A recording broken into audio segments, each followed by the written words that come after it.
What are some myths about dating abroad? Hey, Jason here. If you've been watching the channel, you've been seeing me as I'm 9 years in this expat journey. I'm now on my third continent, fourth country, and it has been an amazing 9 years. And one of the things I wanted to start doing was not only just peel back some of the layers of how I have successfully been able to become an expat long term, but also break some of these myths that people are telling you online that are just using clickbait to not only get your likes and your follows, but most importantly, they're trying to take your hard-earned money and bullshit consulting fees. And so let's go ahead and get into today's video. Now this one, and there's a lot of people online now, they're dating experts, living abroad, yet they haven't lived in any country. They're just full-time travelers.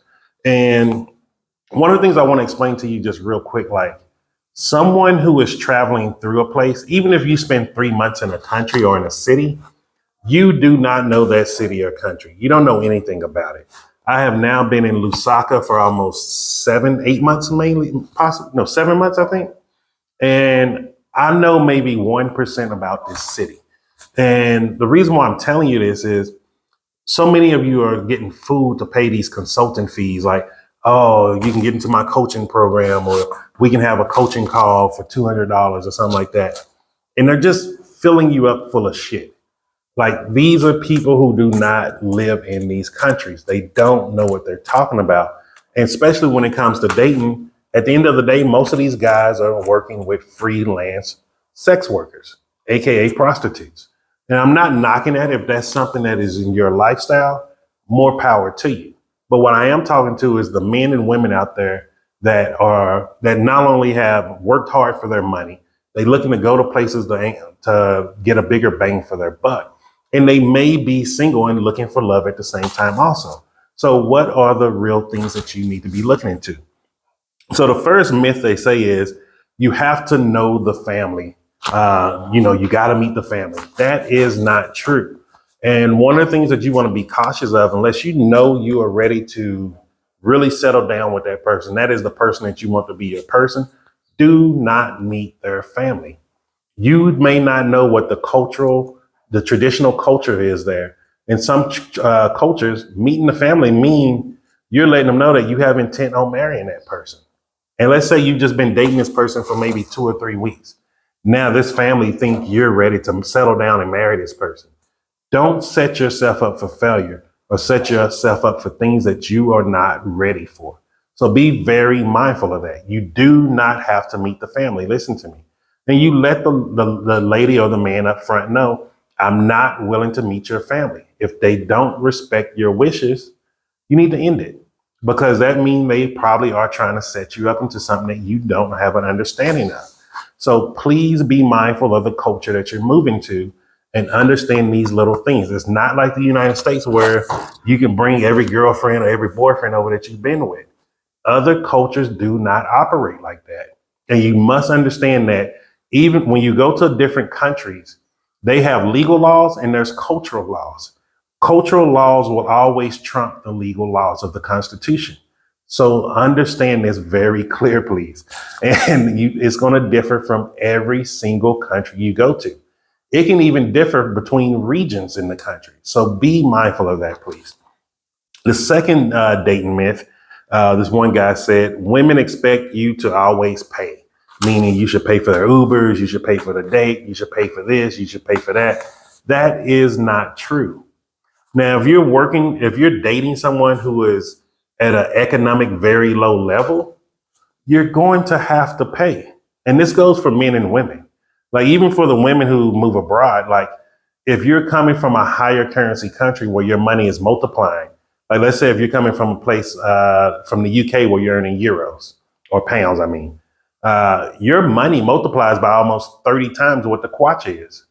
So really think about that. Unless you're dating someone that is very high up in status of the country, usually a government worker or something like that, that's in politics, which is usually already married, you're not going to find someone who's bringing in the equivalent that you're bringing. There's nothing wrong with that. So you will probably have to pay. And for the guys out there who always complain about, oh, I got to pay for their Ubers, dude, man up. It's time for men to man up.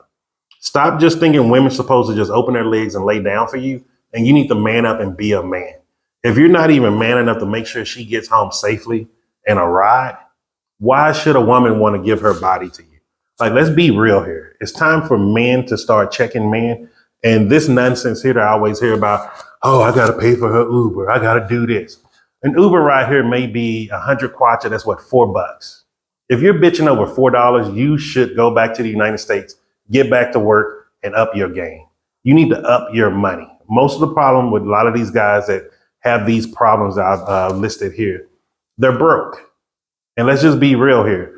The same way women in the United States don't want to date broke men, the women in the UK don't want to date broke men, women in Eastern Europe don't want to date broke men, women in Africa and South America don't want to date a broke man also. So if you're broke, your focus should be getting money, not trying to get with women. This is where a lot of guys are messing up. If you're broke, and I know a lot of guys are going to get mad at this comment, but if you're broke, you need to be focused on making money. You don't need to be focused on trying to talk to women. You shouldn't even be thinking about sex. That should be the last thing in your mind. You should be thinking about, hey, what other jobs can I work?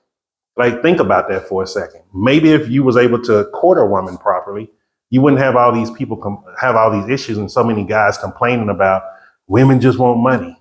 They probably just asking you for money because you just want sex from them. So check yourself on that, guys. And then the third one is, the women are only with you because of their economic situation. Now, okay, I'm just giving you a personal example of me. Me coming here as an American, and I've been traveling in 9 years now, so I'm used to that, the exotic factor. You know, they treat me like you're that French poodle that's adorable. And at the reality of it is, it's the accent, it's the access. You will find that.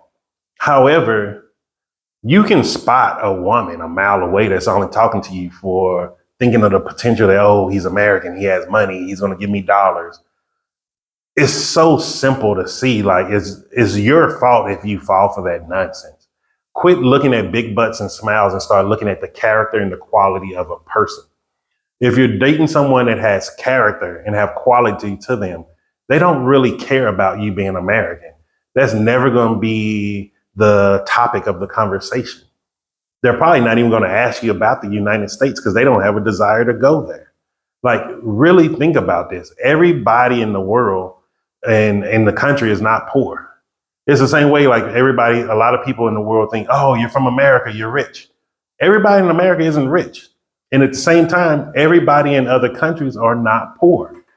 I can tell you right now, even here in Zambia, people complain about not having money, but I have never seen a bar not full.